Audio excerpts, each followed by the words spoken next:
বিষাক্ত সাপের ছোবলে মৃত্যু হলো এক স্কুল ছাত্রের। তন্ময় দাস, বয়স 14 বছর, বাড়ি মুর্শিদাবাদ জেলার সালার থানা শালুগ্রাম এলাকায়। জানা যায়, সোমবার রাত্রি 10টা নাগাদ ঘুমন্ত অবস্থায় বিষাক্ত সাপের ছোবলে গুরুতর অসুস্থ হয়ে পড়ে তন্ময় দাস। পরিবারের লোকজন জানতে পারায় তড়িঘড়ি চিকিৎসার জন্য নিয়ে যায় সালার প্রাথমিক স্বাস্থ্যকেন্দ্র। কিছুক্ষণ চিকিৎসা চালানোর পর তন্ময় দাসের পরিস্থিতি ঠিক না থাকায় উন্নত চিকিৎসার জন্য মহকুমা হাসপাতাল স্থানান্তরিত করেন।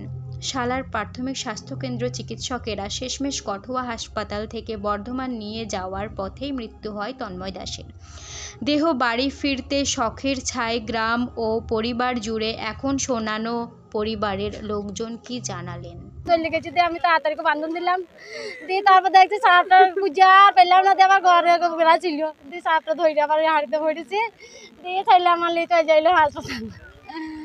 চালা নিয়ে যাইছিল, চালাতে কিনে কাটোয়া থেকে কিনে কান্দি পাঠিয়ে কই বর্ধমান পাঠিয়ে দিয়েছে।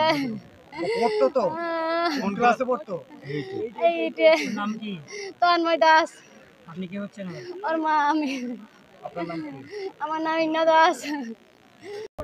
আমার বাড়ি থেকে 9টার সময় আমার ড্রাইভার বাড়ি আসে, তন্ময়ের বাবা।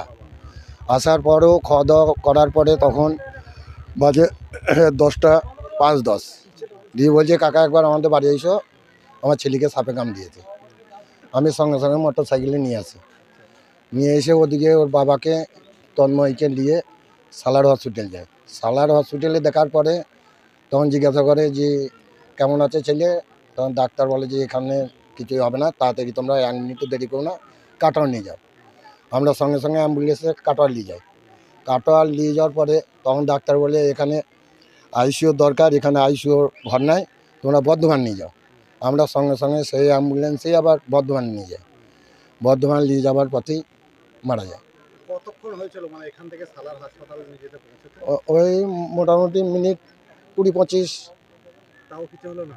সাপটা নিয়ে গেছিলেন আপনারা? না, সাপ নিয়ে যান, ছবি নিয়ে যাইছিলাম। সাপ তখন ধরা পড়ে না, সাপটা দেখার পরেই সঙ্গে সঙ্গে তড়িঘড়ি করে ওই সাপে কামড়ালে বাঁচে না, ওটা আমরা জানতাম, সেই তড়িঘড়িভাবে আমরা নিয়ে যাইছি। হ্যাঁ, আপনার নাম কি? দোলন ঘোষ, আপনার বাড়ি কোথায়? শালুঘাট।